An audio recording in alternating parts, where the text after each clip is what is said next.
Has Archon? Did something awful happen again?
Look up there! That's the Jade Chamber!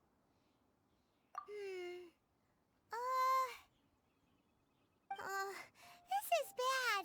Paimon's supposed to be your guide, but Paimon doesn't know where the way up to the Jade Chamber is.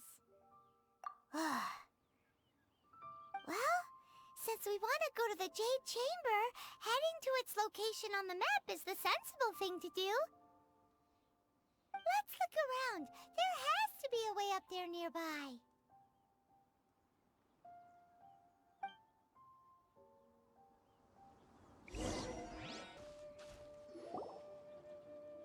Hey, look! There's some sort of mechanism thingy. Since this is the right place, it must have something to do with the Jade Chamber. Yes, this must be the way.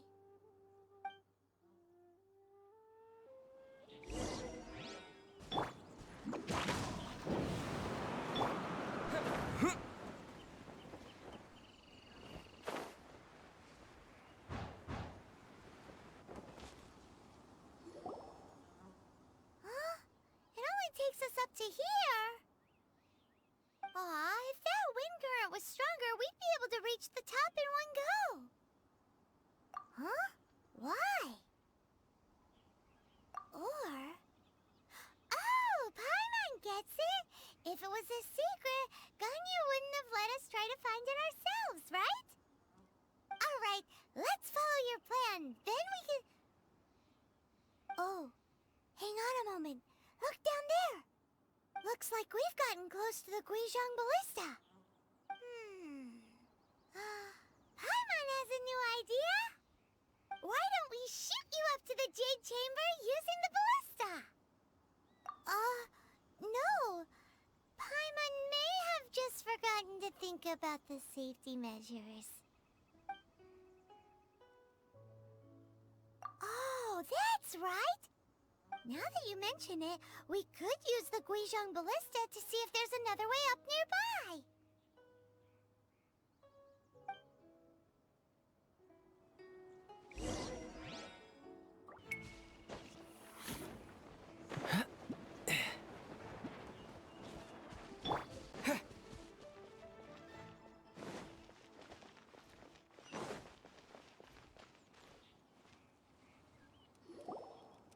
Halt!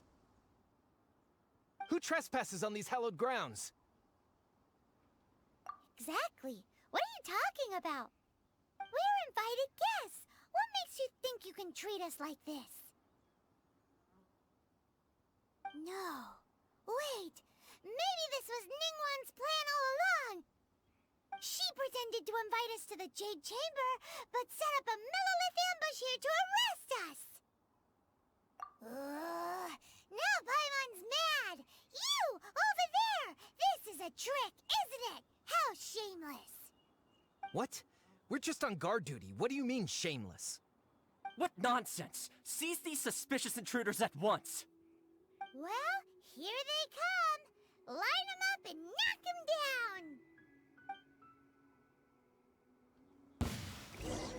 down! Yeah. Bested! Yeah.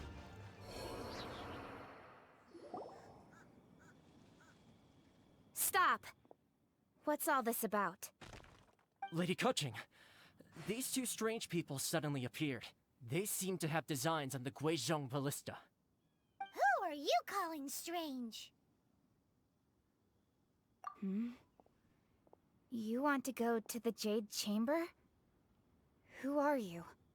We're invited guests here to look for the Liyue Qixing. Who are you? Well, as it happens, I am one of the Liyue Qixing. Oh, I'm Kuching, the Yuheng of the Qixing. I know of you, traveler. You're Ningguang's guests, yes? Didn't expect to meet you here in the mountains. wow. Paimon didn't think we'd meet some super rich big shot out here in the middle of nowhere either. The Guizhong Ballista in Tianheng Pass has long been in disrepair, and yet it was fixed in a single night. I came here to investigate that occurrence. These Millilith are just here to guard the scene, not to arrest anyone. So this was all a misunderstanding? Paimon never would have thought.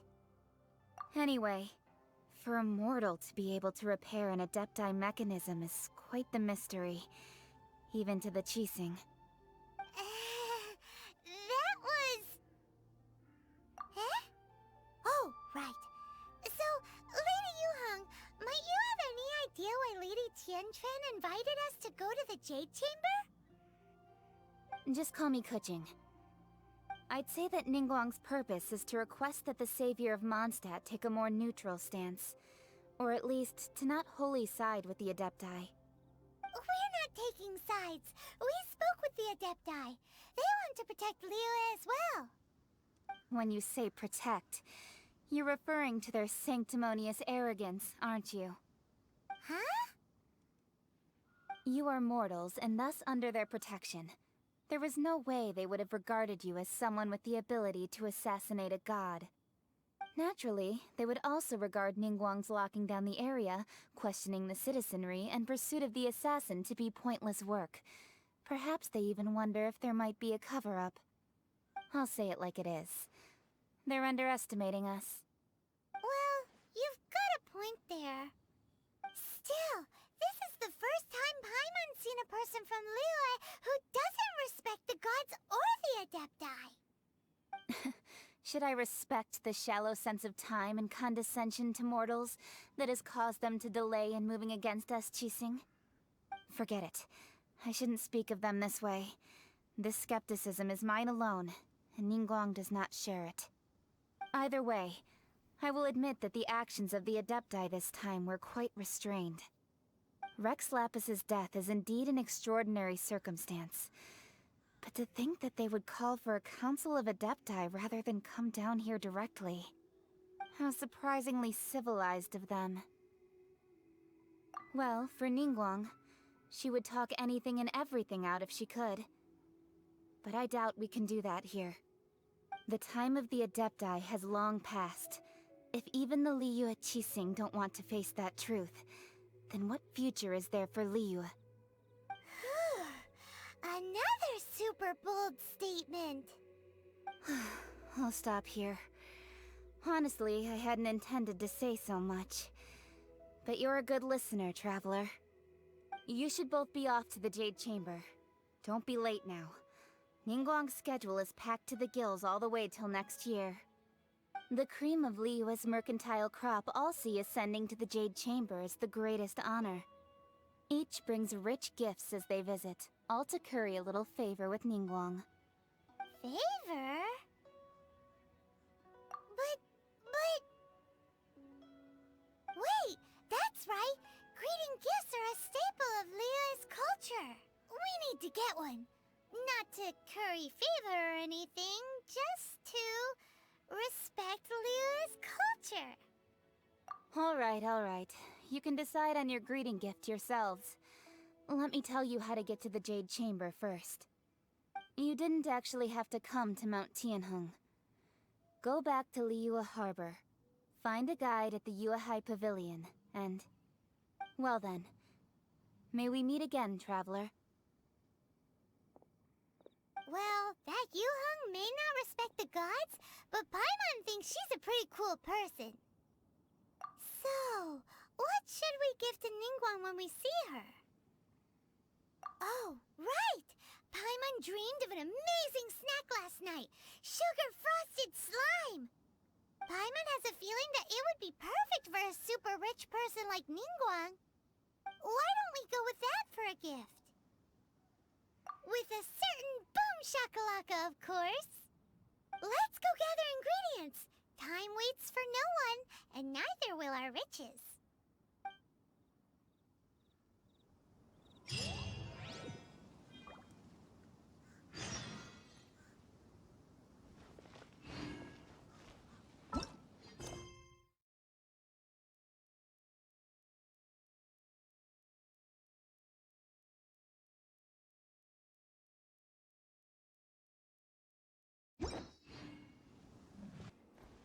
Ooh, look at that slime! It looks crystal clear! And very delicious.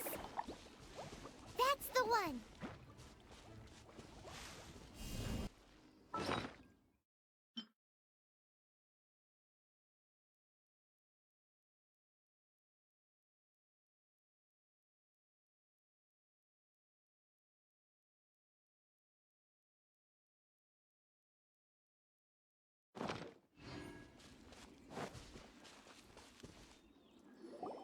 Huh? Is it just Paimon? Or is there a sweet fragrance in the air? Huh? Did you hear that? It seemed like it came from those ruins over there. Uh-oh. It looks like the treasure hoarders have locked someone inside.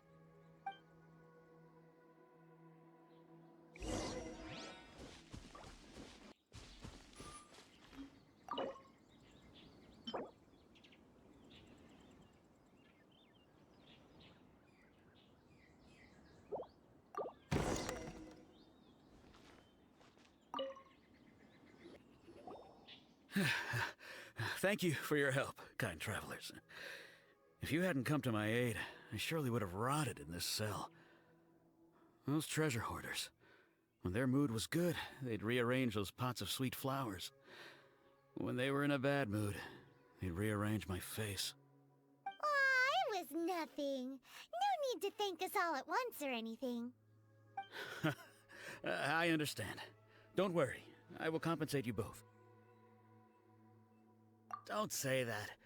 I only escaped this predicament because of you. I'm Meng Dan, a supplier for Mingxing Jewelry in Liyue Harbor. I often walk around these mountains in search of antiques. I never expected that those treasure hoarders would have their eyes on the same ruins that I had. Before I knew it, they'd caught and imprisoned me. Is there anything that you lack? Antiques, treasure, various knickknacks, you name it. Well, as long as you want what I have to offer, of course. Wait a moment. Actually, we are looking for something. Oh?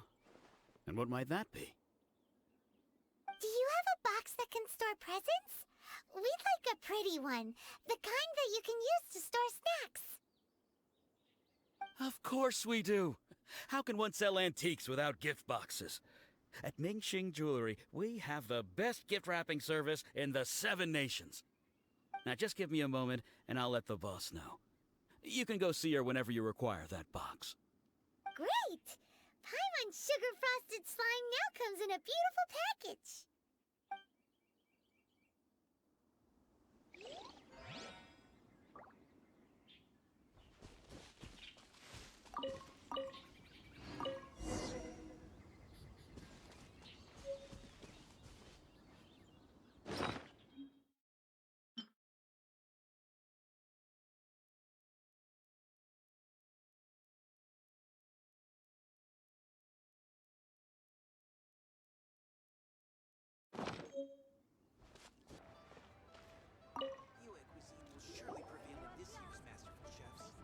Hey there!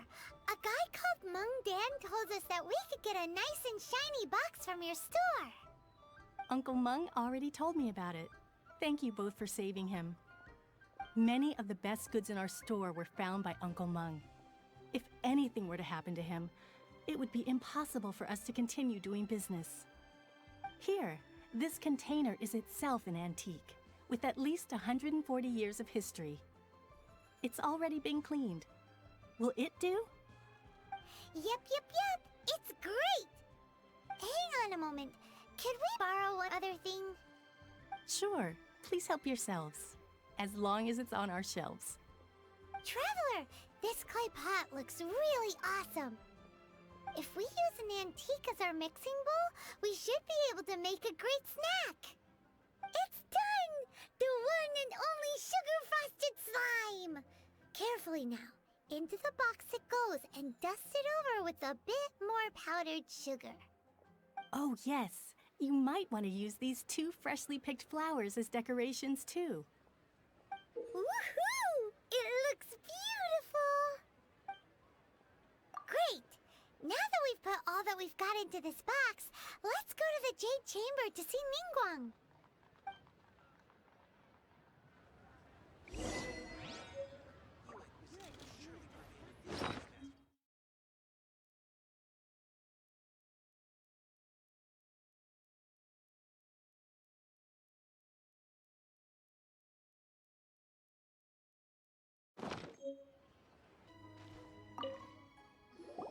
According to Kuching, this is what we should say.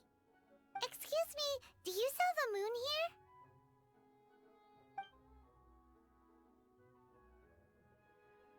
Yes. How many would you like? It's not convenient to speak of numbers here.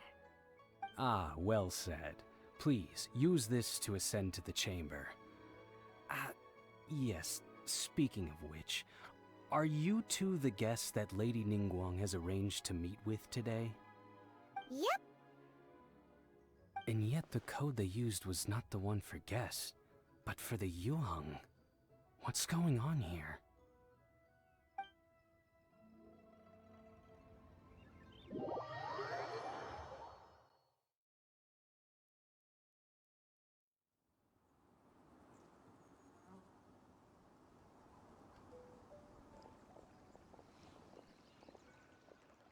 I've been waiting for you, returnee from Joyun Karst.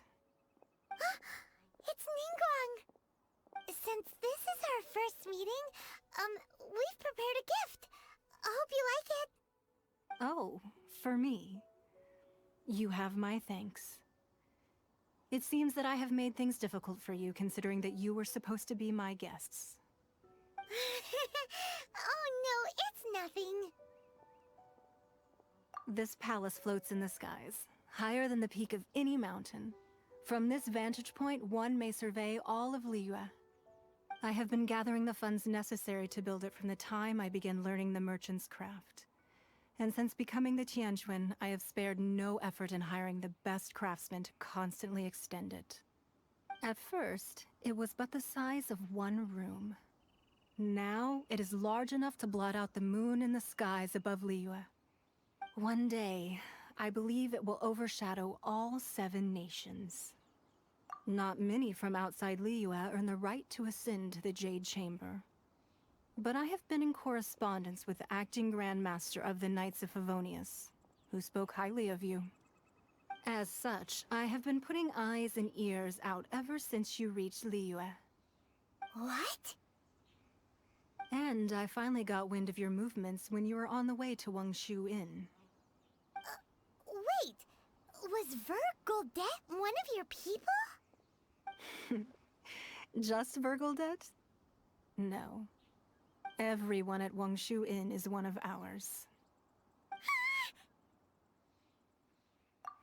At the Guizhang Ballista, yes? You weren't peeking on us from the skies the whole time, were you? I fear that peeking would have been a little difficult from this altitude. Our eyes and ears are more than sufficient. You two are very interesting people, after all. It would be natural to take an interest. Well, I wouldn't expect you to trust us, considering that you have had far more interactions with the Adepti. The reason I invited you here was to clear up some misunderstandings.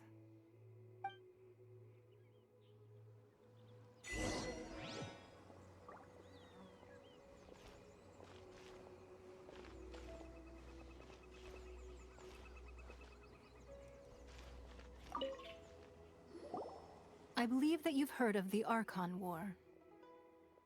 Many gods used to walk this earth, and many long wars were fought between them that did not abate until 2,000 years ago. Much blood was shed, and many lives were lost. In the end, only 7 victors remained standing in Teyvat. They built cities and nations on the corpses of the vanquished, and thus began the era of the 7. You can see Goyun Stone Forest from here, I trust.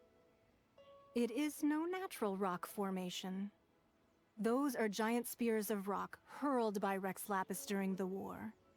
Beneath the spears lie those cast down by Rex Lapis in those days, gods that failed to seize the title of Archon. Not only is it true that gods may die, but so too has the membership of the 7 changed over the last 2 millennia. Rex Lapis's passing is an unimaginable disaster for Liyue, but the Order of the 7 will not collapse simply because of that. Another Lord of Geo will arise sooner or later.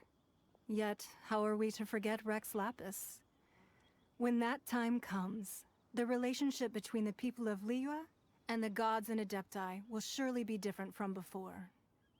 Even in a new era, the Liyue Qixing remain Rex Lapis's former subjects. Do you really think us capable of having played a part in his demise? Of lacking the foresight to see the certain repercussions? That day at Yujing Terrace, it was also very sudden. Even I was caught completely off guard. You were there, you no doubt saw. But our enemy has long lain hidden within the harbor. If we do not act against them now, they will surely gain the upper hand. Hiding the Exuvio was a necessary maneuver to take the initiative back, to play the spider while our foes scurry about. Who's this enemy you're talking about? What do you think, Traveler? Huh? What are you two talking about? Well answered. The scenery out here is fine indeed, but the wind is a little strong. Our preparations to receive guests within are complete, so please, this way.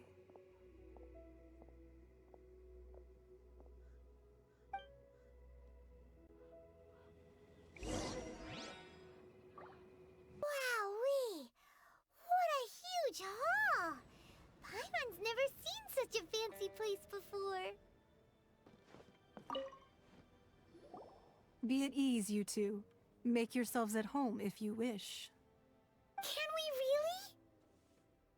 I have invited you two here as friends. And when friends come over to play, our enjoyment comes first. Naturally.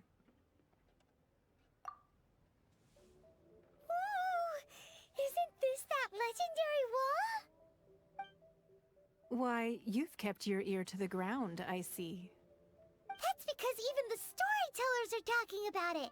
Everyone's after a piece of paper from that wall. It's super famous.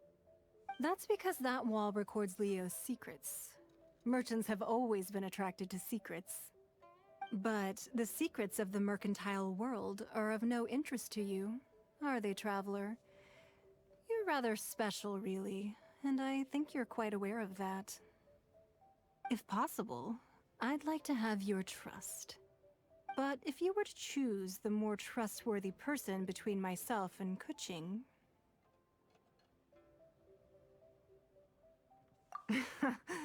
You'd pick Kuching? Nah, I had a feeling.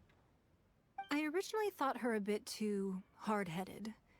With someone of her character on the Qixing, I've had some extra messes to clean up behind the scenes. But after she said those words, the time of the Adepti has long passed.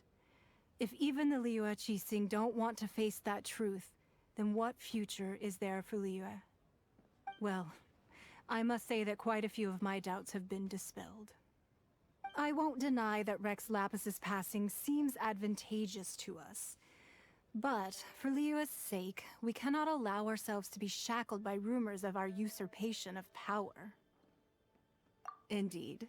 It seems that you understood what I meant to say from the very beginning. I called for the gag order and for the exuvia to be hidden to temporarily stabilize the situation, and also to prevent something similar to the incident in Mondstadt. With Rex Lapis's death, the Fatui have busied themselves with many clandestine actions beyond their diplomatic remit. As the Tianquan, one responsible for Liyue, I cannot be too concerned with appearances when opposing them. Allowing the rite of parting to take place was also meant to buy some time for us to take control of Liyue's administration. It's exactly as Zhongli said. The Qixing only provided the venue for the rite so they could use us for their own ends. Wait, that's right. Speaking of ends, could I say one other thing? Of course. Paimon's heard that anyone who sends a greeting gift gets a little something in return. So, does that include us? It's all right. I like direct people.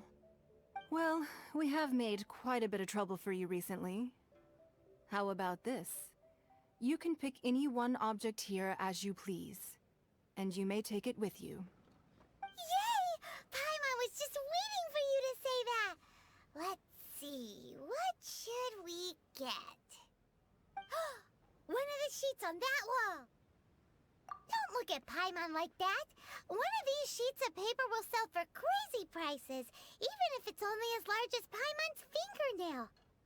Just imagine how much more a whole untorn sheet would sell for. Let's grab one! The biggest one! So, have you made your choice? You don't have to confirm it with me. Just choose one and take it. Afterwards, why not sit down for a while in the Jade Chamber? Or have a short stroll? Rest is also an integral part of any journey. Come now. There's no need to stand on ceremony. Loosen up a little.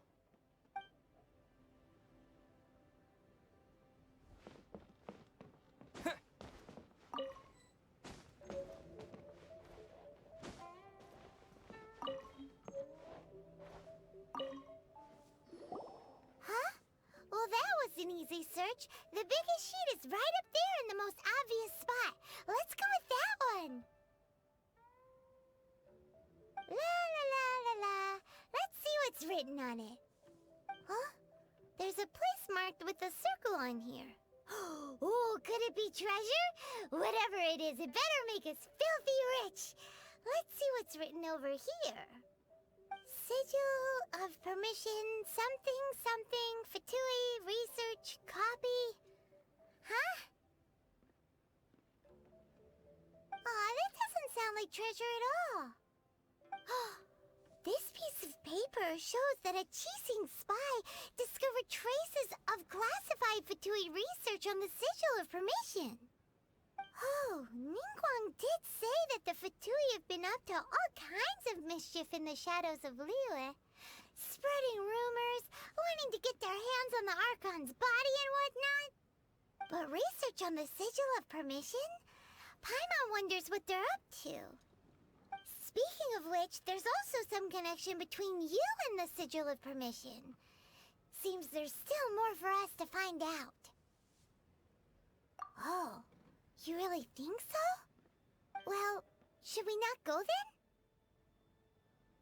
Oh, so you're saying that it's precisely because we can't completely trust Ningguang that we should confirm the truth of what she says for ourselves. That's way out of Paimon's league. Paimon thinks she's been nothing but good to us. Anyway, we'll see if you're onto something. Before we look for Zhongli at Dihua Marsh, let's go to the place marked out on these papers and see if the Fatui really are up to no good there.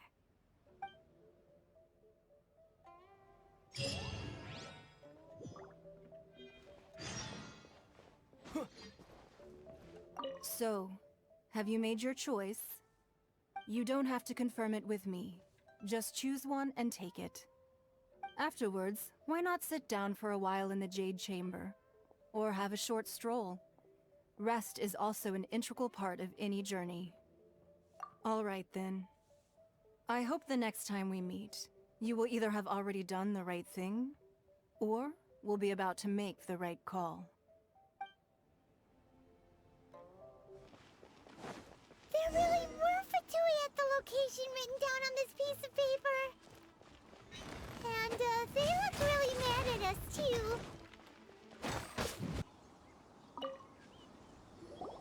There are so many talismans here.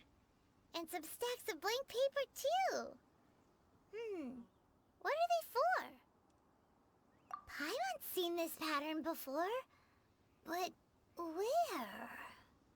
Oh, Paimon knows! It looks just like the sigil of permission the child gave you. But how did a relic of the Adepti end up in the hands of someone like Child? Suspicious. Oh, that's right.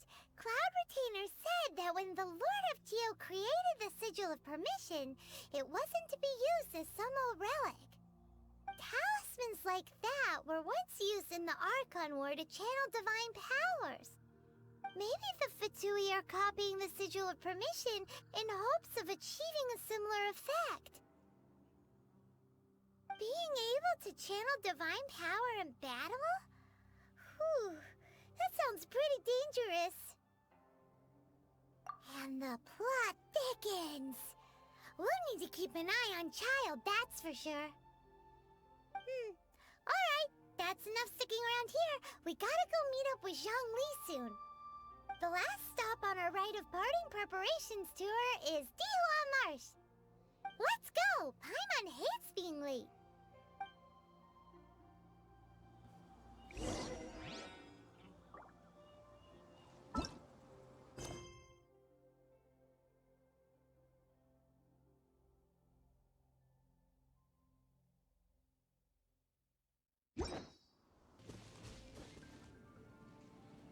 Right on time.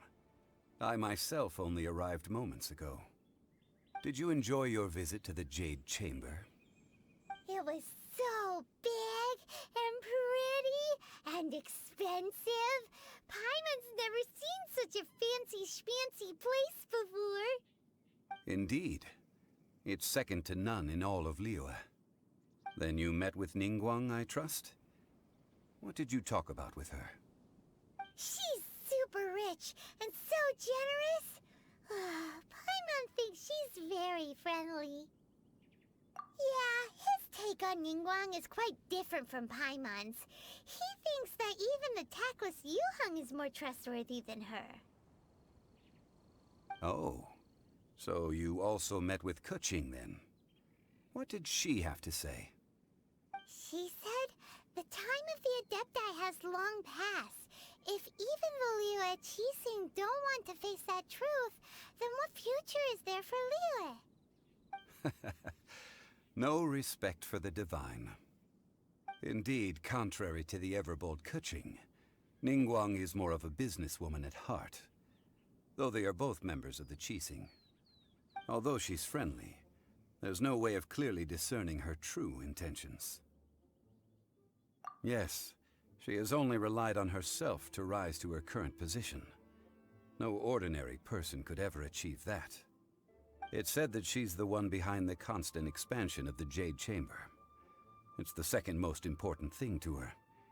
Even if she ever gave up the position of Tianquan, she would never give up the Jade Chamber. The Jade Chamber is only second. What's the most important thing to her then? Why, Mora, of course. All Ningguang talked about was the Fatui this and the Fatui that. She said that after Rex Lapis was murdered, the Fatui have constantly been trying to sink their fingers into Liyue, and that they aren't to be trusted. That is how the Fatui have always been. It doesn't surprise me in the least. No matter what they may be planning, you must be careful when dealing with the Fatui. Always be on your guard. So, is there anything we need to get for the rite of parting in Dihua Marsh? Yes, as a matter of fact, there is. Today, we'll be gathering wild glaze lilies. Glaze lilies? But why did we come all the way out here? Doesn't the garden in Yujing Terrace have some? Even Qingse Village has glaze lilies. Oh, right! Paimon remembers that Madame Ping is always tending to flowers. Maybe we could ask her. No. Those lilies have all been gardened by people. They won't do it all. Dihua Marsh used to be full of glaze lilies. It is a sort of joyful flower that listens to human song. Before the Archon War, Dihua Marsh was all dry land and fertile soil. But the war caused landslides, and the land was flooded, turning it into the marsh you see now. Nearly all the glaze lilies were wiped out. Of course, there are some kinds of flowers that have been preserved and gardened by people in the city. But very few people know that glaze lilies may still be found in the wild. Wild glaze lilies have the strongest fragrance. If we want to follow the true tradition of the rite of parting, we must grind up the wild lilies and place the powder in a censer of everlasting incense. But I'll need your assistance in gathering these flowers.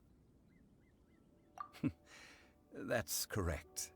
Your singing will surely bring out the strongest fragrance from the flowers. So how good is your singing? Really? Why doesn't Paimon believe you? We'll only know once he starts singing.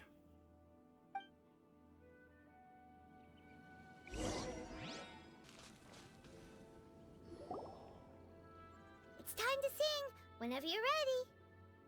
Da da da da da da da da da da.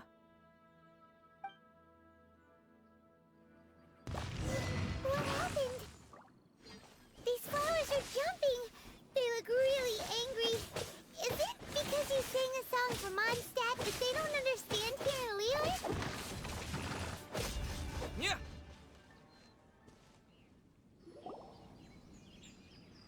Those weren't glaze lilies. Glaze lilies wouldn't hit people. This little monster is known as a whopper flower. Strange. These petals look interesting. The glaze lilies used as a disguise were buried with the whopper flower for too long. The result seems to have surprisingly potent medicinal value. Let's collect what we can of these petals. Well, that's nice and all, but will those petals be useful for the rite of parting? Unfortunately, no. That's so lame. Excuse me. Are you searching for glaze lilies? Oh, hey! It's... What's-her-face? Paimon can't remember. Hello, traveler. I'm surprised you still remember my name. Ah, that reminds me. How was your visit to the Jade Chamber? Well, it sure would have been better if you told us how to get up there. Didn't I tell you the way? Surely I did. Nope, we found the way on our own. Oh, I see. Uh-oh. I guess I really did forget to tell them. Something seems a little off about Ganyu. She's acting different from the first time we met. Where's her serious attitude now? Ah, well, I met you at that time as an emissary of the Tianquan. But now, I am simply out on a stroll to see the flowers. You came all the way out here to see the flowers? Why not just enjoy the gardens of the city? Yujing Terrace is where Rex Lapis parted from this world. If I strolled through those lonely gardens now, I wouldn't be able to bear it. Whenever my duties take me near Yujing Terrace these days, I draw the windows to block my view of the gardens. Oh, sorry. We shouldn't have brought it up. No, it's quite all right. I just haven't processed my emotions yet. When the Archon War came to its end 2,000 years ago, the first iteration of the Seven would gather in Liyue and drink with Rex Lapis. But 5 of those original 7 had already passed before Rex Lapis. It's truly a changing of the guard. Yes. Now that the spirit of Rex Lapis has returned to the heavens, only Barbados of Mondstadt remains of the first 7. The other 5, including Inazuma's Raiden Shogun, are no longer the same friends from 2,000 years ago. Of the current 7 Archons, the youngest is Sumeru's god of Dendro. She is merely 500 years old, whereas Rex Lapis was more than 6,000 years old at the time of his passing.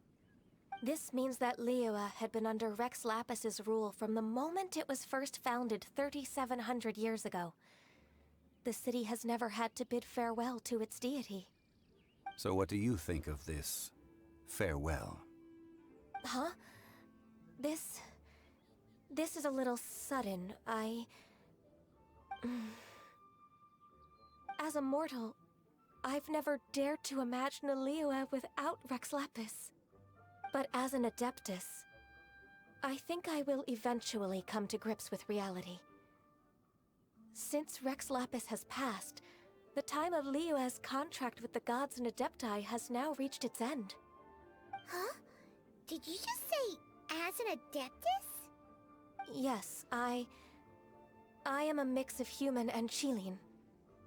Adeptus blood flows through my veins. I fought for Rex Lapis and the city of Liyue during the Archon War. After the war ended, I signed a contract with Rex Lapis and took the position as secretary for the Qixing. I've continued those duties to this very day. Well, let's save that conversation for another day. You say that you are here looking for glaze lilies? I also know where wild glaze lilies can be found. See, I've just picked one myself. Here, you may have it if you wish. We dare not refuse it. Oh, so did you sing a song before you picked the lily? Indeed, I did. I know this tradition well. In fact, I sang a local Liyue ballad to it. Wow, so you really know your stuff, too. Thanks, Gunyu. No, it is you who I should be thanking. If not for this chance meeting, I never thought that I would be able to contribute to the upcoming farewell for our ancient lord. If you would excuse me, I should return to my work now. Good luck. And that just about does it. Our preparations for the rite of parting are mostly finished. Given the ease of picking glaze lilies, I think this was a fitting end to our tasks, in more ways than one. Yeah, Paimon can already imagine him starting a business in Liyue. I've had enough ventures in my life already. Beginning a new undertaking is always difficult at first, and requires no small amount of effort. And once business is at full steam, the stress of it all only wears away at you over time. So you must be careful to take the time to step back and re-examine yourself. If left unchecked, the wear and tear on your heart may go well past mending. Wow. See? Zhongli sounds like he's already seen it all. Alright, I think it's about time we head back to Liyue Harbor now.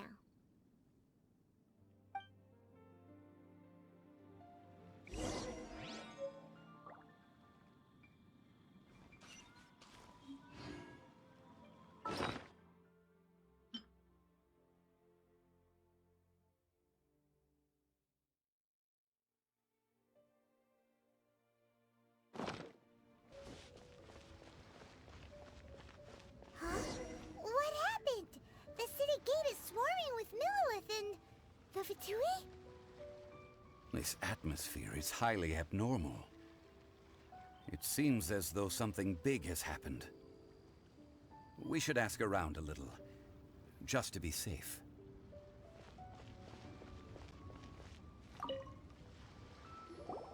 Ah, you're the consultant to Wengsheng Funeral Parlor. Mr. Zhongli, I presume. The Millilith are watching our every move now. These are desperate times. We mustn't act rashly. Desperate times? The Adepti of Joyun Karst are finally on the move. Do they intend to exercise force? Most likely. I've heard that some members of the Qixing have already gone to meet them. Well, I say meet, but it's more like they're attempting to stall the Adepti outside the city. However, both sides were quite obstinate and hit an impasse. It seems inevitable, given the current situation. The Adepti do not acknowledge the Qixing. They only acknowledge the contracts of the Geo-Archon. If the two sides come to blows, Liyue Harbor will be in no position to stop them. Surely the Liyue Qixing are not the sort to give in so easily. Their boneheadedness is known throughout the lands. Yet it's because of that obstinacy that mortals and Adepti are now on the verge of conflict. And what now? How is it that the Fatui have come under fire? That's all Ningguang's doing. She proclaimed that in these tumultuous times, the Millelith must rein in the actions of the Fatui. Only now do they want to start keeping tabs on us? That's the Qixing for you. Anyway, Mr. Zhongli, you're one of Child's close associates. Please understand that your actions will reflect on us. Don't let anyone catch you off guard. It looks like things are about to boil over in Liyue Harbor. Do you intend to use your neutral identity as an intermediary between both sides? Or will you use your sword to turn the balance? Neither path is an easy one. Oh, by the way, Mr. Zhongli, we've heard that the Wangsheng funeral parlor has also been caught up in all of this. They're currently squaring off with the authorities at the gates. Things are taking a turn for the worse. I'm afraid I must leave now to handle things back at Wangsheng funeral parlor. I hope that Master Hu has been able to keep things under control for the moment. Consider your next course of action carefully, traveler. If you're trying to prevent an explosion, it may be wisest to look for the fuse first. Having connections with the Fatui seems to be quite the double-edged sword. So what does Zhongli mean by looking for the fuse? Oh, Paimon gets it. If there's anyone that wants to see the whole city turned upside down, it's definitely him. He must be waiting for the moment when no one is watching to do something really bad. But where could we find him now? Where would he go at a time like this?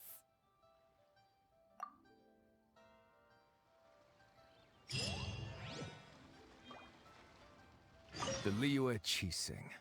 To think that they'd go for us Fatui the first chance they got. Once the Adepti send the Qixing packing, we'll just set up foreign relations with them instead.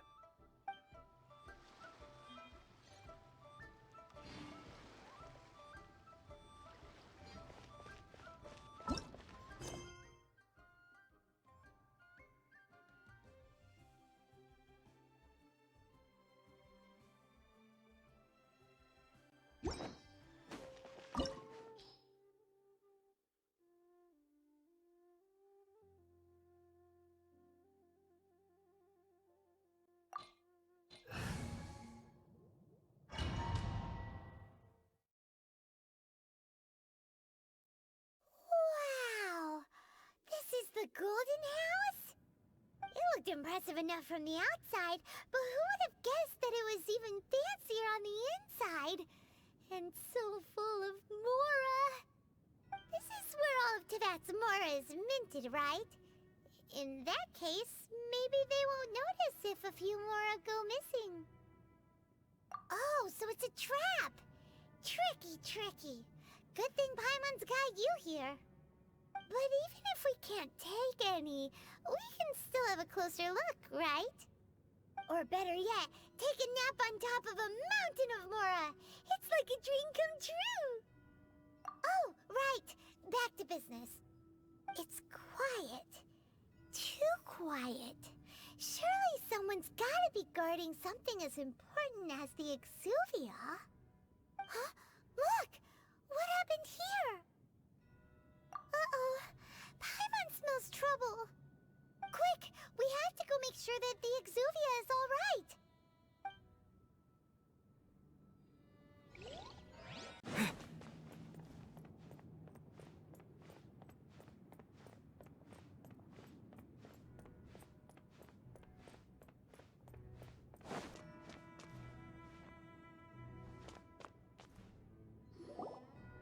You've already fulfilled your task as guides, so why do you still linger here? Haven't you already seen enough trouble for today? Huh? Who's there? If you were Fatui, I imagine that you would be entitled to a generous reward from the Tsaritsa herself. But now, you're nothing but dross, and you're in my way. Although I'm deeply grateful to you that I was able to effortlessly find this secret location, don't you think that trying to stop me now would just be wasted effort? Stopping the Mora Mints, hiding away the Exuvia. The Chising are really pulling out all the stops this time. So you've been planning to take the Gnosis from inside the Exuvia all along? As one of the 11 Fatui Harbingers, it's my duty to see the will of the Tsaritsa fulfilled. She will get that which she desires. I'm not asking for your blessing, and there's nothing you can do to stop me anyway. The time for discussion and diplomacy has already passed. I mean, if it were up to me, I would have skipped that stage to begin with. But I'm willing to do as the Tsaritsa deems fit. Either way, we now come to my favorite part. A simple pleasure, and one that I am oh so delighted to be sharing with you. The battle. Battle? So you're the type that goes looking for trouble, huh? You could say that. When Signora offended the deities outside the cathedral in Mondstadt, she swiftly left the scene once her mission was accomplished. Instead of confronting you directly, she chose to rely on the snow and ice to make her escape. She wouldn't want the knights to come running towards the sound of battle now, would she? When she faces a worthy opponent, she will prioritize her mission, weigh the outcomes, and consider the consequences of her actions. But as for me, the greatest pleasure of being a Harbinger lies in crossing blades with strong opponents. We won't let what happened in Mondstadt ever happen again! Oh, so you intend to fight me? Good. I won't kill you, Traveler. I'll just play along, to feel the thrill of battle. Besides, you could never defeat me, not even in your wildest dreams. But hey, try to relish the fight anyway, because if you ask me, without that, what else is there?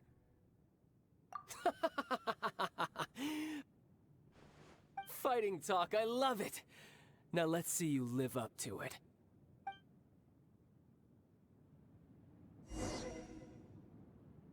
This chance is hard to come by, so show me all you've got. So very few ever get the chance to square off with a Fatui Harbinger. So come now, amuse me, and don't you dare disappoint. Not bad. You've got a trick. Haha, good. No wonder Signora was so wary of you. Well, that just means I can go all out.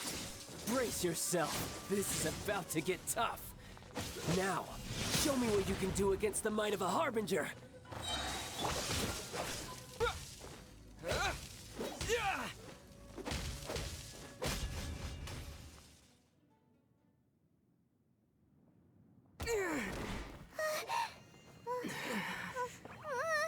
Not bad.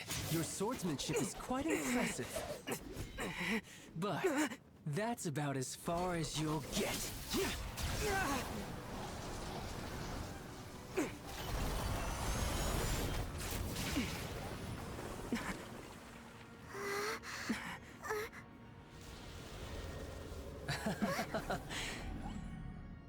Didn't think you had that card hidden up your sleeve. You were just playing us to get close to the Exuvia! Oh, quiet down. Stop acting like some wide-eyed recruit. You've seen this world. You of all people should know. This should have been expected! Well then, I'll be taking Morax's Gnosis now! Huh? I see. Well, this is most unexpected. You beat me to it, didn't you?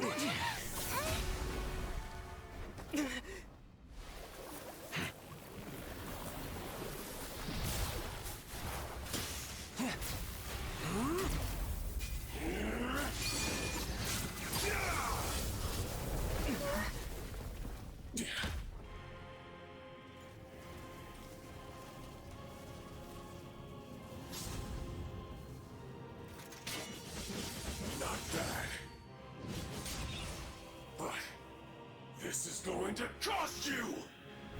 Yeah!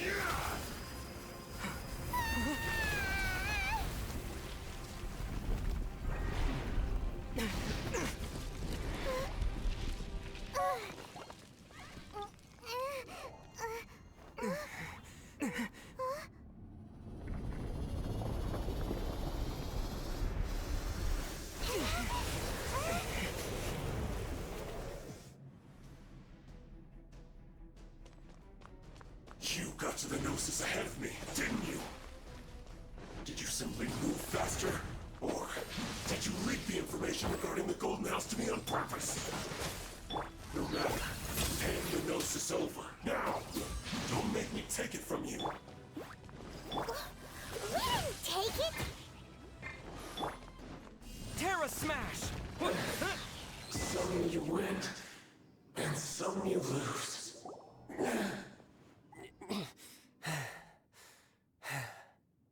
Look! Child's back to normal again! Well then, time to cool off. It seems the burden of the foul legacy transformation was too great for my body. I lacked the opportunity to think this through. And now that I consider the matter more carefully, you never had any chance of beating me to the Gnosis. You had no connection to the Gnosis, no matter where it had been taken. That's what we've been trying to tell you! We didn't take it! Your show of ability today far surpasses that of Signora's initial assessment of you in Mondstadt. Tell me, how could that be? You already know the answer, don't you? I can see it in your eyes. But if that is a secret you wish to keep, I guess I'll just have to curb my curiosity. This battle has already left me satisfied. Anyone who strives as I do to grow stronger shall be called a friend, even if our friendship can only be shown in battle against one another. Pretty sure that's not the normal way to make friends. Unfortunately, I must bring this amiable conversation to an end. My quest still beckons. Given that the Gnosis wasn't taken by anyone, then we must look once again to the beginning. Perhaps it was never in the Exuvia to begin with. In fact, it might be that the Exuvia was just a diversion of sorts. What? So you mean that... Yes, it appears so. Interesting to say the least. It seems that the guardian deity of the capital of commerce is also well versed in little maneuvers beyond the boundaries of contracts. As such, we must now look to our backup plan. Backup plan? I had hoped it would never come to this, for the weak will be swept away in the process. The truth is, the world belongs to those who pursue strength. I seldom willingly involve myself with the weak. Unfortunately, we cannot be picky about our methods as Fatui Harbingers.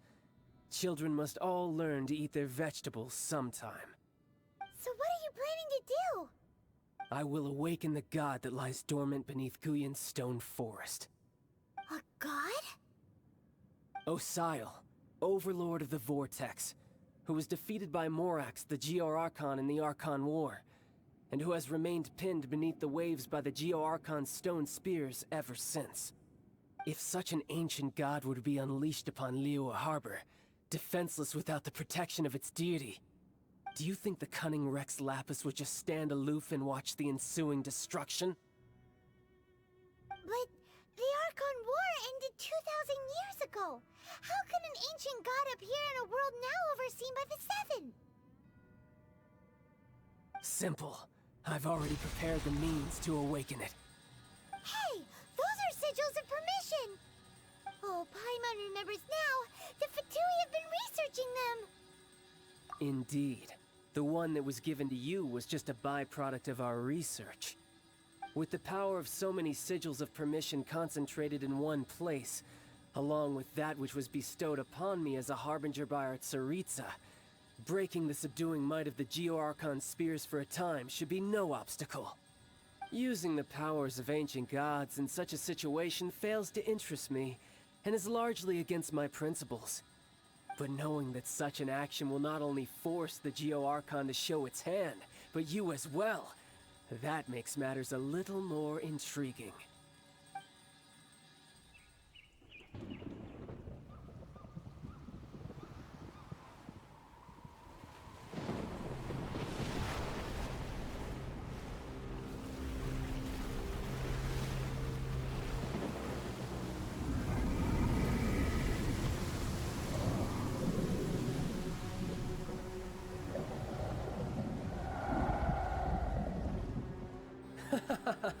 Let's see.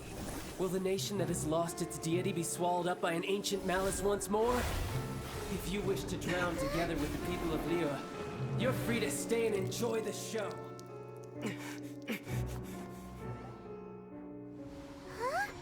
He's already gone. That guy is fast.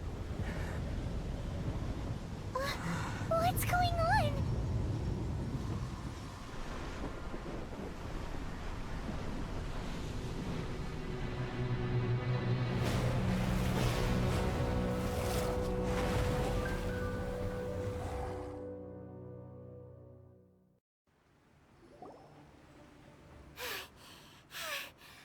Exhausted. If we hadn't happened to see the Jade Chamber flying over just as we came out of the Golden House, we really wouldn't have known which way to go. Did we make it in time? Is the Overlord of the Vortex still in the sea? It hasn't destroyed Liyue yet, has it? What are you doing here? Huh? Hold on. It's the Adepti. What are you doing on the Jade Chamber? Paimon thought you were arguing with the Qixing. Is the fighting over? Faced with a calamity of such magnitude, we have agreed to put our differences aside for now and unite against this common enemy. Oh, Paimon gets it. So how do you plan to defend Liyue? Just seeing this Overlord of the Vortex guy puts a pit in Paimon's tummy, even from all the way out here. It's not just you. We've got new Millelith recruits who can't even stand at attention without shaking. The force of an ancient god's presence seems to be too much for ordinary people to handle. Which is why we must stop that monster before it gets any closer to Liyue Harbor. So the Archon War was fought 2,000 years ago against enemies like that thing? Now that's scary. So will the power of the Qixing, Millelith, and Adepti gathered here be enough to stop that god? We've already discussed this together, and our conclusion is... not necessarily. What? But all of you are supposed to be the Guardians of Liyue. Can't you think of something? One certainly could.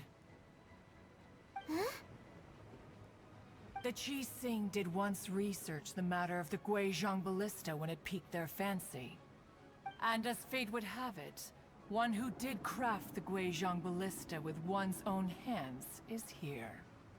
For what could you mortals ever learn of Adepti mechanisms? Yet, it would take one, but a little tinkering to turn this ballista into an engine of war beyond your wildest thoughts. I suppose this is one blessing from the Adepti that we should be thankful for. So be it. We shall use the upgraded Guizhong Ballista to fight off that god. All the Adepti here can lend their strength to man it. We haven't a moment to spare. Our battle begins now. Yep.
The 3 Adepti are manning the Guizhong Ballista. Do not let the Fatui disturb their work! All able Millilith, with me! Let's go help too! We Adepti have not faced a god in several millennia. Let one see what you're made of then. What strength remains within you, one wishes to witness. Here! What is that? That is Osial's divine power. I am very familiar with it. Be careful not to get hit. The Fatui! Their attacks are unrelenting!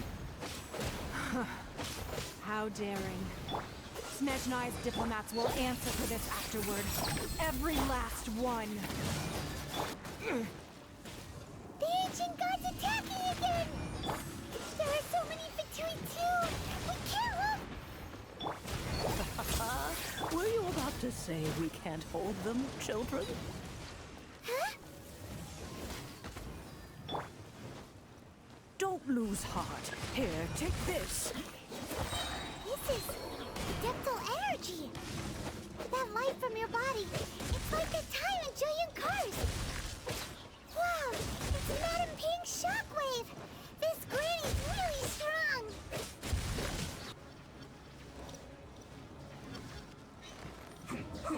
With the blood of the Chilean, I guard you against evil! Cast your fear of injury by the wayside, and fight with all your might! I too did this during the Archon War!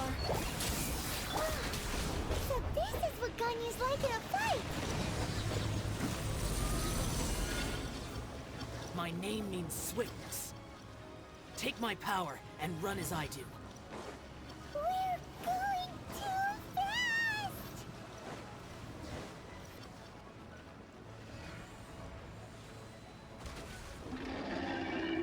Child, you are strong in body and spirit. Perhaps you can withstand 3 forms of adeptal energy at once. This will hurt a little. Please bear with us. Once you've adapted, try to use them in battle. Exercise caution. I fear that the god's power has reached its peak. In other words, if we hold here, there's nothing worse to come, right? The Fatui's numbers are thinning! Fight on, comrades! Once we finish this lot off, the Adepti will be able to deal with the god in peace.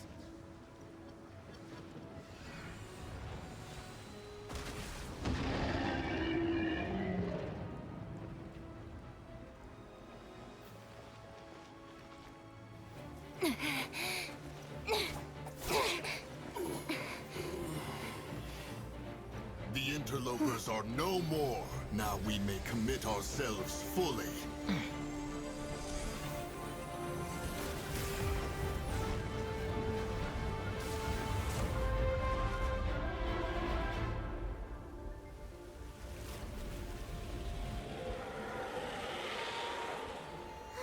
It's working! We just need to keep this up!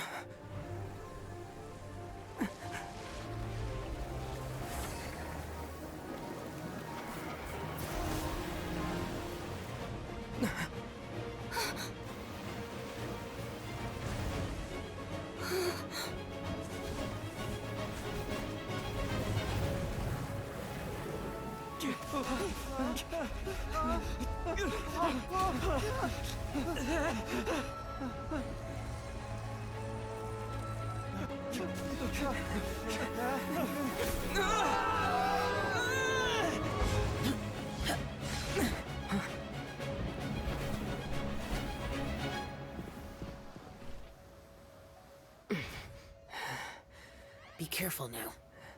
The Guizhong Ballista is destroyed. Without its covering fire, retaliation shall be difficult. But the Jade Chamber is our last line of defense. We can't give another inch, no matter what. I have another idea. What do you mean, Lady Ningguang? I'll sacrifice the Jade Chamber. What is the meaning of this? I understand. Traveler, lend me a hand. Farewell, old friend. Goodbye for now. Let us meet again in the future.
The ominous aura of that monster has indeed begun to fade. The effects of the Sigil of Permission last but a short time. It will be some time before the Overlord of the Vortex can make any waves again. We are indebted to you for your assistance. If the Adepti hadn't happened to be here, the future of Liyue Harbor would surely have been in great jeopardy. Save your flattery. We didn't just happen to be here. Surely you won't pretend to have forgotten the reason for which we came. Come now. There's no need for such harsh words, Cloud Retainer. I've heard that when Ningguang began learning to do business, she had already started setting aside part of her then limited income in preparation for building the Jade Chamber. At first, it was only the size of a small room, but with continued expansion, it has become the palace that lies before you now. It is a testament to Ningguang's entire life, both as a businesswoman and as the backbone of the Liyue Qixing. Seeing the Jade Chamber destroyed in the defense of Liyue means much to her. To me, such cooperation and sacrifice deserves at least some recognition, don't you agree? Well, I was really hoping you would say that such sacrifice could at least be used as some leverage in our negotiations. Thank you all for hearing me out. We know very well why the Adepti came here today. But please forgive us. We cannot yield to your wishes. Oh? 3,700 years. According to our records, the Adepti signed a contract with Rex Lapis to protect Liyue 3,700 years ago. Even to this very day, Liyue and its lands have stood the test of time, immovable as stone, just as it was thousands of years before. This is truly no small feat. But that does not mean that the Liyue of today is the same city as it was all those years ago. Do not merely cast your protective gaze upon the land. Instead, focus your sights on our city and each of the citizens that dwell within it. Are you questioning our means of protecting Liyue? I mean no offense. I simply hope that our Adepti forebears would see Liyue in a new light. Forebearers, you say? One doubts you would be fit to be part of such a lineage. This morning, Rex Lapis appeared to me in a dream. What? In the dream, I yearned to tell him that we Qixing, though mortal, are equally bound to the contract. Each passing generation of the Qixing leaves many things of value to be inherited by the next generation. I also thought to tell him how the past generations of Qixing had strove under his rule to survive in our mortal world, establishing a network of contracts which has since come to be known as trade. But I dared not speak. I could only gaze at him in silence until the moment I awoke. Oh, Ningguang. Yet another perspective. What are you trying to say, Outlander? Right! That's something that happened in Mondstadt. It's a story about the Four Winds and the people of the Animal Archon. The Animal Archon sought to quell the strife between the two sides, because he believed that such conflict would only scar the hearts of both, and that nothing good would come of it. Each of the 7 nations has its own scars from the past. Though your point is the very height of simplicity. As Adepti, we've become a laughingstock, to be chastised thus by an outlander who has lent us such succor. All right, all right. Didn't Ningguang suggest that we should focus on the city and each of its citizens? I know I already have, so why not see for yourselves? I apologize for appearing in full armor. I am afraid I cannot show the proper courtesies. And who are you? I am Feng Yan, a sergeant of the Millelith. I have come to extend my thanks to the Adepti. I thought this battle would perhaps be my last, but thanks to the aid of the Adepti, our forces were not as badly battered as I feared we might be. Although I am a mere mortal soldier, I promise to hold the line and never betray the grace given to us by the illuminated Adepti this day. Huh?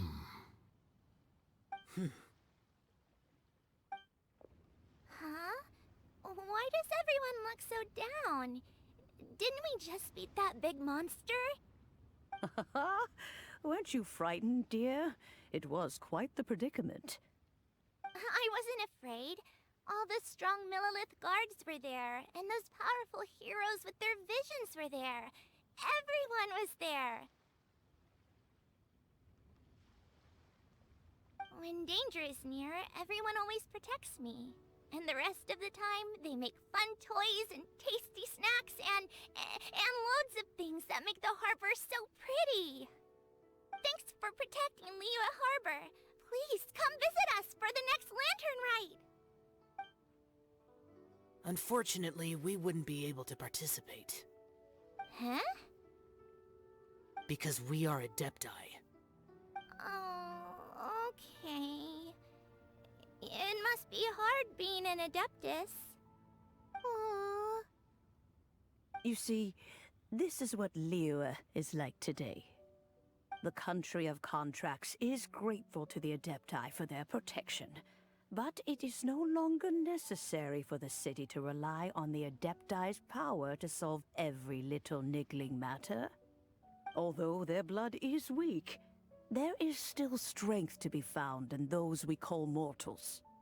The time of contracts between gods and Liyue has long since passed. Now is the time of contracts between Liyue and its people. Seeing the port around us now, it is hard not to feel a bit out of place. Wouldn't you say so, Cloud Retainer? Your line of inquiry is askew. One did not spearhead this expedition to Liyue Harbor. Seems like the Adepti have had a change of heart. Let us return now. Eager to leave, Conqueror of Demons. Yes, one understands what the Conqueror of Demons means. The city of Liyue has changed much after our long separation. One fears that by the time one finally grasps the new contracts of Liyue, you humans would have once again changed the place beyond recognition. Fair enough. Away we shall, and return whence we came.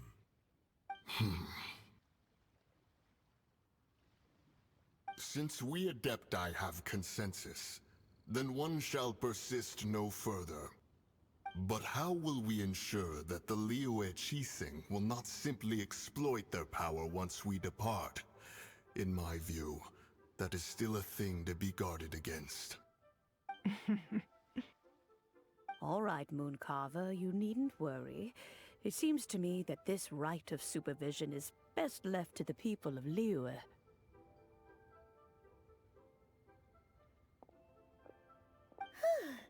Looks like the conflict between humans and Adepti was avoided. All's well that ends well, huh? Oh, right! It's nice that we've got peace and all, but we're forgetting one thing.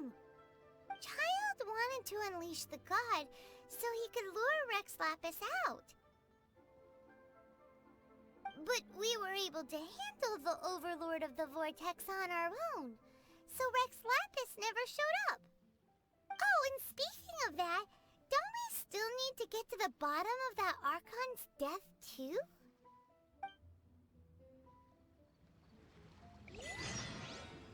Paimon doesn't get it. But isn't the strongest lead we have the Adepti-less rite of parting that we're organizing?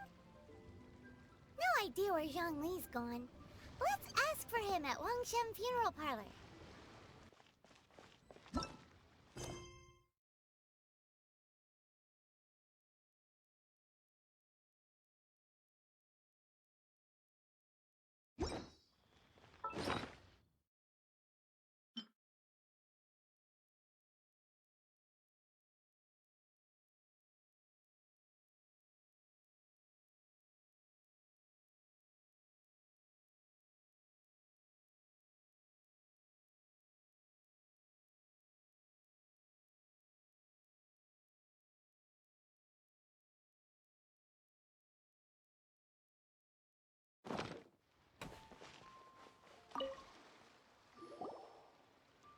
Is there anything I can do for you two?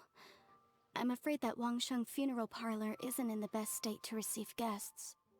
We've come to see Zhongli. Could you please tell him we're here? Unfortunately, Zhongli isn't here at the moment. It seems he went to Northland Bank. Doesn't the Northland Bank belong to the Fatui? Last time we saw Zhongli was before we went to the Golden House. Do you think he doesn't know about the attack on Liyue? Visiting the Fatui at a time like this could only mean more trouble. We had better go and make sure that everything is okay.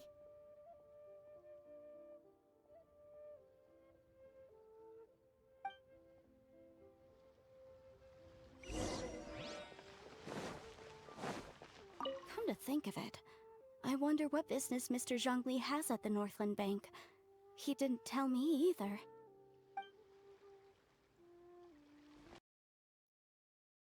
You call this cooperation between Harbingers? Cooperation involves communication, you know. Don't take it to heart, child. Besides, aren't you happy that you got to skip the formalities and bring chaos to the land? I'm sure you must have enjoyed that. Oh, it seems that some of your friends have arrived. Hey, it's Zhongli and Child. And you! You're also one of the Harbingers? It's you two. I believe we've met once before. In the city of Bards, was it? I'm glad you still remember my name. Ah, right. I imagine that it must have been rather hard to forget watching helplessly as something precious was snatched away from your friend. No, don't let her get to you! You've yet to gather the powers of all 7 elements, and our last battle at the Golden House was almost more than you could handle. So it might be best to keep things peaceful this time, seeing that 2 of the Harbingers are here. Well, if it isn't you two. This is our first time seeing each other since Liyue was nearly wiped off the map. This is certainly a bit awkward, wouldn't you say? Paimon knew that we should never have trusted a Fatui Harbinger. Oh, now don't say that. Sure, I may have misled you, but I never had anything against you personally. Besides, I thought we were getting along quite well together, didn't you? Except for that little tussle we had at the end. Nothing personal. We just have different views, that's all. Of course, you may very well hold this against me, but that's up to you. The real deceivers here are Senora and Zhongli. Curse them for leading me on. So actually, I think... Stop wasting time, child. There'll be plenty of time to chat once I'm through here. You remember the agreement, Morax. Now, if you would be so kind. The Gnosis, please. What in the world are you talking about? The contract is fulfilled. That which thou seeketh is now bestowed unto thee. For my promise is solid as stone.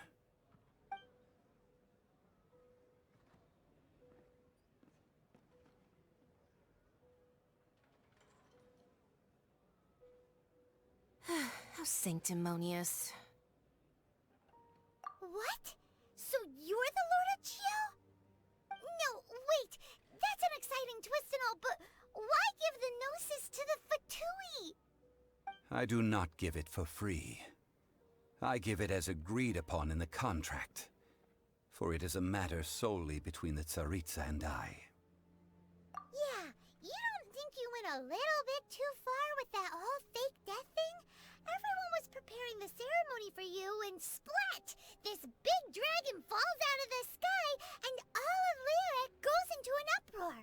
Talk about a disaster. Gathering all the forces that had been bubbling behind the scenes, and then stirring them together in a pot that was bound to boil over. That's what he wanted to see, am I right? Wait, what? Perhaps it's best that I explain. As you know, I've dwelt upon this world for more than 6,000 years. It is now 3,700 years ago that I founded Liyue together with the Adepti. Even boulders that can withstand whirlpools will erode with the passing of time. I kept convincing myself that cracks had not begun to form, and that the end of my time had not yet come. Until one drizzly day, as I was strolling along the harbor, I heard a merchant tell one of his workers, "You finished your duties. Go ahead and call it a day." I stood motionless among the crowds, asking myself, have I already finished my duties? Oh, Zhongli. But as I began to consider relinquishing my divine role, I soon discovered that many reasons still remained to not hastily depart. Was Liyue, the city I had dwelt in for so long, already prepared to enter its next age? I decided that a test was needed in order to reveal the answer. So I feigned my own death, and gathered the cast of Child, the Adepti, and the Liyue Qixing to play their roles together on the stage that was Liyue. That's right, which is why I continued to safeguard the Gnosis until now. So you mean that if the chaos ever reached the point of no return, you would simply appear and use your divine powers to bring Liyue back under control? Of course, and it would have been all too easy for him too. Just as a child quickly matures after losing their parents, so has Liyue matured when faced with the death of its deity. In the end, the resolution to all that has transpired was even more satisfactory than I could have hoped for. Take the Adepti, for instance. Owing to their years of seclusion, they were the least informed. Yet when faced with a crisis, they commendably showed the greatest amount of restraint possible. Not only did they manage to cooperate with the Qixing, but in the end, they even made efforts to understand the hearts of the people.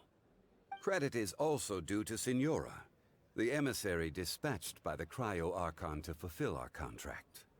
At my request, she kept everything she knew in strict confidence. This despite the eavesdropping ears of her colleague, Child. This meant I could remain as Zhongli, even having the chance to fulfill the age-old traditions of Liyue in this mortal form. Thank you for joining me on this journey, traveler. All of these things turned out as I had planned. There is only one thing that I had not anticipated, and that was the conduct of the Liyue Qixing. I had expected them to do no more than the Adepti, to come to the defense of Liyue. But when all was said and done, they seized the opportunity to supplant Liyue's divine protectors, and used the subsequent power vacuum left by my death to quickly gain complete control of Liyue. Huh? That doesn't sound good at all! Ha! On the contrary, I think it is excellent. I had always feared that it was too soon for them to take over from me. And it was also that which I longed for the most. As such, this is the best parting gift anyone could have given this god of old. Hey, what about me? Doesn't anyone feel the least bit of remorse for deceiving me? You've practically kept me in the dark! I think that thanks would be more appropriate. You certainly played no small part in all of this, wreaking havoc and turning the city upside down. The Lord of Geo ought to thank you for your performance, if anything. If you hadn't created the pressure of a battle between mortals, Adepti, and a god, the lump of coal resting in the hands of the Geo-Archon, Liyue, would never have been able to become a dazzling diamond of a city. Huh? Just whose side are you on, mocking me like that? Are you itching for a fight? Hey, haven't you learned the Liyue saying, don't always call it as you see it? Well then, with the Gnosis in my possession, I have no use for such idle chatter. We should return to Zapoljarny Palace and seek an audience with Her Majesty, the Tsaritsa. Come, child. Fine. I'll meet you there later. I'm not sharing a boat with the likes of you. Do as you wish.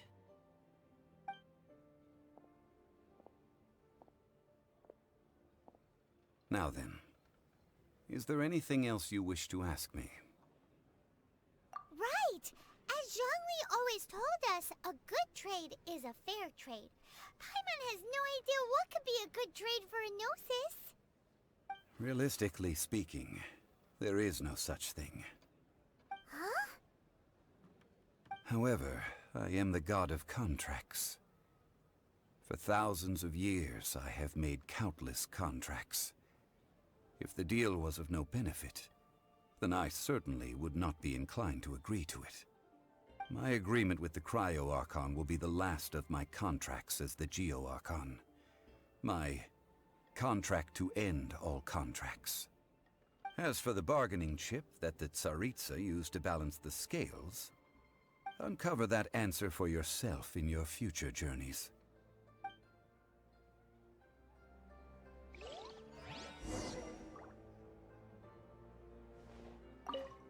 Paimon can't absorb so much information at once. So, Zhongli, what sort of contract did you sign with the Cryo Archon? Paimon's so curious. One of the clauses of our contract was not to divulge any of its contents. Ugh, you're so petty.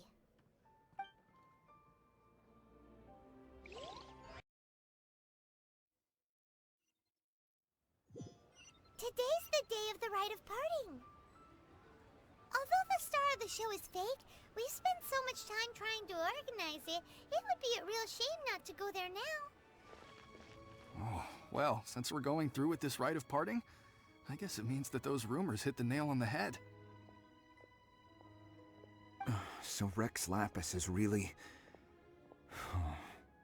But they didn't catch the culprit, did they? Oh, come on. Do you think that the assassin could have been a normal person? You know what I think. I don't think any of the gossip on the streets you hear from those shady types is worth anything. There's only one real possibility in my mind. I've heard that the assassin was that Fatui fellow. Youngish, pretty high in rank. I think they called him Child.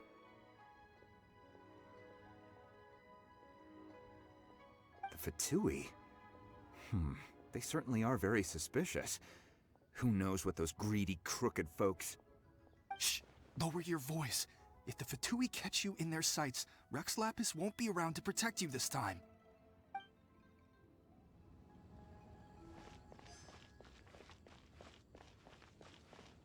You know that god from the ocean couldn't have just shown up out of nowhere.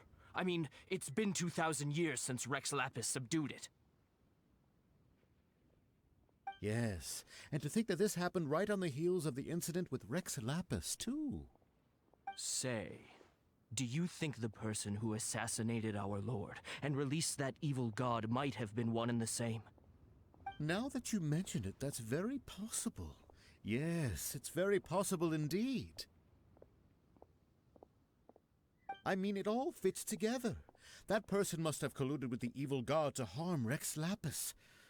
Oh, that wicked, black-hearted scoundrel.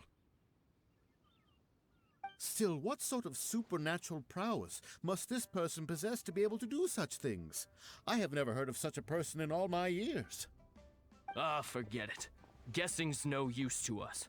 Look, the Millilith over there looks like he's about to make an announcement. Let's hear what the Ministry of Civil Affairs has to say first.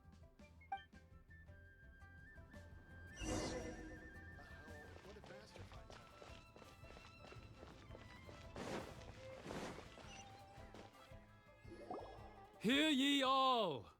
The Qixing's words. Though a dragon soars ageless as the mountains, it too must return to dust. This is common knowledge. Gods and Adepti live glorious lives, but both light and shadow have their season. So too must they face divinely appointed trials. Rumors and hearsay abound on the streets that Rex Lapis was murdered. Now, let the truth be revealed. Having been thwarted in his trial, Rex Lapis's soul has recouped the celestial heights. He beseeches the people of Liyue to grieve not, and to let not their hearts be saddened. Nor are they to believe street-born rumors, or indulge in baseless speculation.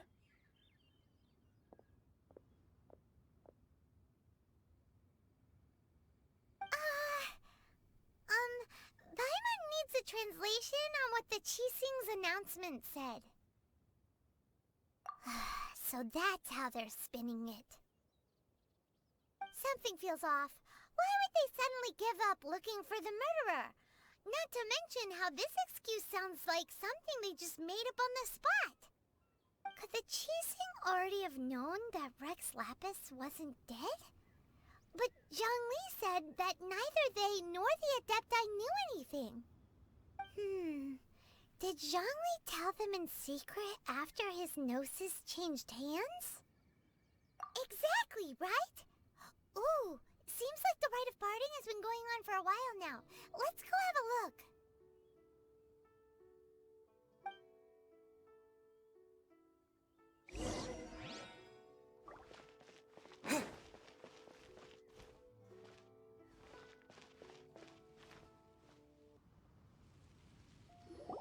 Look, it's Ningguang and Keqing. Are they saying something? Are their speeches over? As said previously, Rex Lapis's soul returning to the heavens is the end of the contract. And it is also the end of an era. 3,700 years of contracts burnt and reduced to ash. We, the people of Liyue, were indeed prosperous. But blinded by our prosperity, we forgot that time can be pitiless. The long, unending dream of our Archon walking among us. Now that we have awoken from our dream, we must learn to say farewell. Will you stand with us as we re-establish our contracts? As we build a new age of prosperity? So concludes the words of Her Eminence the Tianquan. Does Her Eminence the Yuheng have anything to add?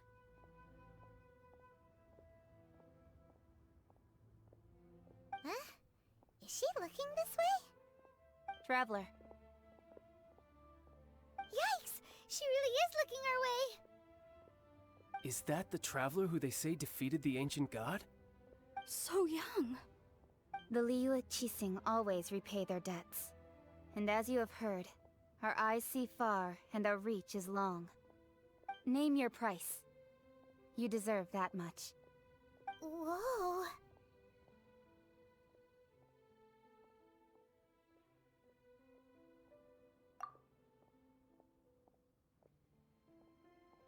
Well, could you help me put up some missing person posters?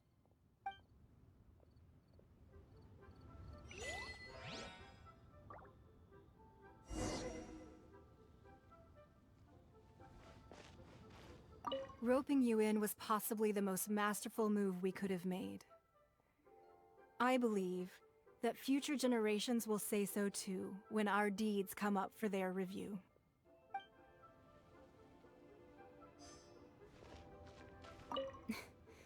Why, you... Were you just trying to look cool earlier, or are you really that selfless? If you were looking for someone, you could have just told me that in private. The cleanup of the premises, managing the crowds as they exit, making an account of the rite? There's much that remains to be done. I didn't miss anything, did I?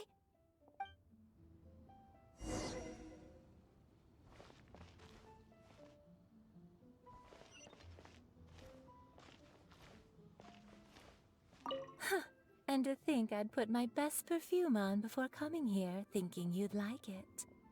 But it seems as if those perfumes really were meant to be offered to Rex Lapis. Well, that's fine. Suffer no rivals in love, they say. And that's 3 gone in 1 stroke.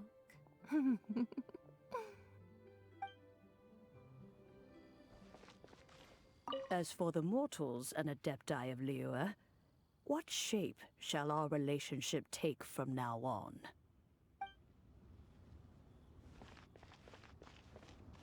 Ah, Rex Lapis. Oh, Rex Lapis. Now that I think about it, if everyone's of the same mind as me, perhaps mementos for Rex Lapis might be the best short-term business opportunity.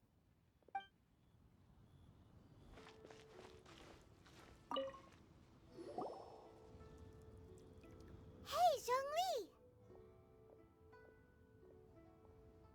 Look at this. Everyone in Liyue is caught up in their emotions, thinking that they'll never see Rex Lapis again. And here you are looking all relaxed.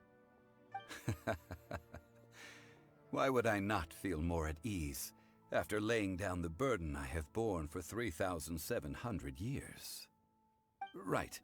If the two of you can spare the time, I should treat you to a meal at the Xinyue kiosk. Ha! That sounds like big talk, Zhongli. Paimon might have believed you if you were treating us to some third-round knockout, but you'd have to pay out your nose just to stand inside Xinyue kiosk. Are you sure you can afford it? You're right. I do lack the Mora. As the Rex Lapis Morax, I can easily create Mora. But since I have chosen to walk this earth as the mortal Zhongli, I should abide by the same rules that mortals do. When I was journeying with you, though I still had the Gnosis in hand, I knew that I must soon retire from my role as an Archon, so I had to rehearse a little for my new life. Oh, no wonder! Paimon gets it now. You didn't look at the price tags when we were spending because you've never had to. But since you weren't used to not being able to just make more Mora as and when you wanted to, you had to try becoming a parasite to society who lives off of other people's credit. Well, we were only spending Fatui money. You don't have to say it like that. In the City of Commerce, we do not merely exchange money or goods. We also exchange knowledge, memories, and foresight, as well as positions, roles, and lives. The Archon Morax could never experience life as the true mortal Zhongli could, no matter how many times he descended to be with his people. I must thank you for that. I will treasure the memories that I made as Zhongli, traveling the streets of Liyue with you. That is true. But there is no journey that does not end. No meetings without partings. Paimon thinks that we should make a move and continue our search for the Seven. I fear that continuing your journey may be difficult. The nation that neighbors Liyue by sea, Inazuma, is presently closed. The Electro-Archon Ball. And just as the people of Liyue preferred to call me Rex Lapis, she too goes by another name among locals in Inazuma. Paimon thinks we've heard that one before. Raiden? That is the case. And since Raiden is also the Shogun of Inazuma, people call her the Raiden Shogun. That said, though people at the wharf were saying that the situation in Inazuma is very tense, Paimon doesn't remember that always being the case. It wasn't that bad last year. Zhongli, since you're Rex Lapis, shouldn't you know something about what's happening there? Just how did Inazuma become a closed nation? It's because of visions. Visions? When faced with circumstances beyond their control, humans often bemoan their lack of power. But if a person shows true strength of will at a desperate and fateful moment in their life, the gods will look upon them with favor. This is what visions are. Magical foci bestowed upon those who have been acknowledged by the gods. That's how people in Teyvat see it. But starting from last year, the Raiden Shogun began promulgating the Vision Hunt Decree. Vision Hunt Decree? Yes. It was an order to seize all visions within Inazuma's borders, and to inlay them upon the hands of the statue of the omnipresent god. They want to seize visions. But why? Aren't visions blessings from the gods?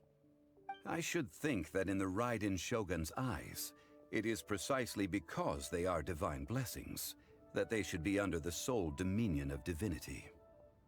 Whoa, that's harsh. The Anemo Archon is the god of freedom, and the Geo Archon is the god of contracts. For her part, the Raiden Shogun is the god of eternity. It seems as though she has finally decided to eliminate any unstable elements that could pose a threat to her eternal realm. The fact that even I, the oldest of the seven, have now passed away, will only strengthen her resolve to pursue eternity. Knowing her, she must have again quoted that adage she is most fond of when proclaiming that decree to her people. 7 ideals for 7 gods, and of these, eternity is nearest unto the heavenly principles. All right then. Was there anything else you wish to know?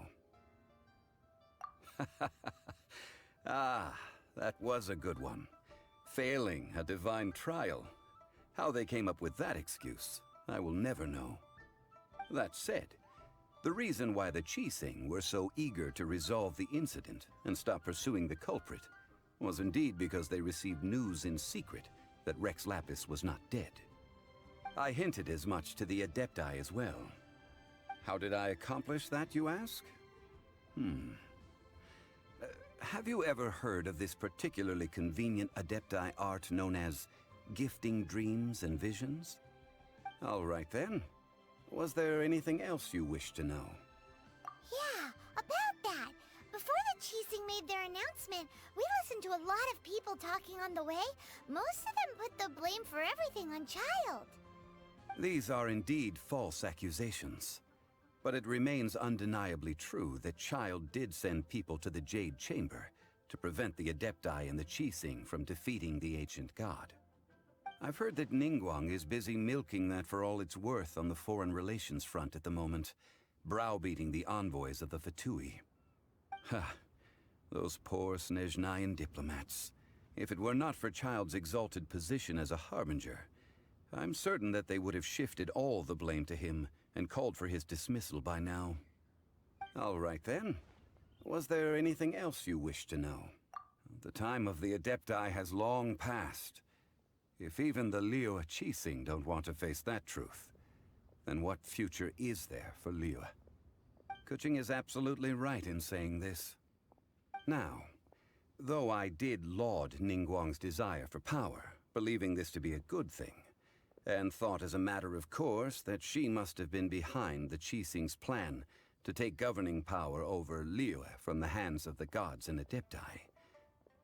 Could the original person who brought up the idea of seizing power have been... All right then. Was there anything else you wish to know? That's right. Zhongli, now that you don't have your gnosis, what's going to happen to all the Mora in Teyvat? Since Morax is dead, are they all just gonna disappear? Also, isn't the Golden House the only mint in the entire continent? Will it even continue to work? The Mora present now will not vanish. But the Golden House will indeed have to cease operations for a lengthy period of time, since creating Mora requires the use of the Geo Archon's power. This is terrible! We're all about to run out of Mora! The world is coming to an end! Yes, this is indeed a major issue from a financial standpoint. Well, I suppose we'll just leave such troublesome matters to the Liyue Qixing to debate. Then, did you at least set some private funds aside for yourself? Oh, a private fund. This does seem like a good, logical, common-sense idea. It's a shame. What's a shame? It's a shame that I didn't think of it at the time. All right then. Was there anything else you wish to know?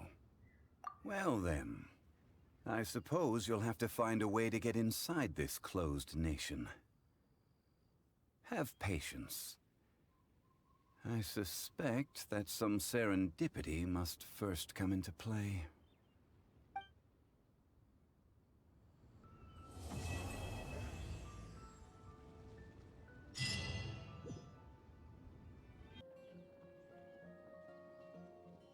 Have you heard? The rite of parting. The rite of parting? Did something terrible happen again?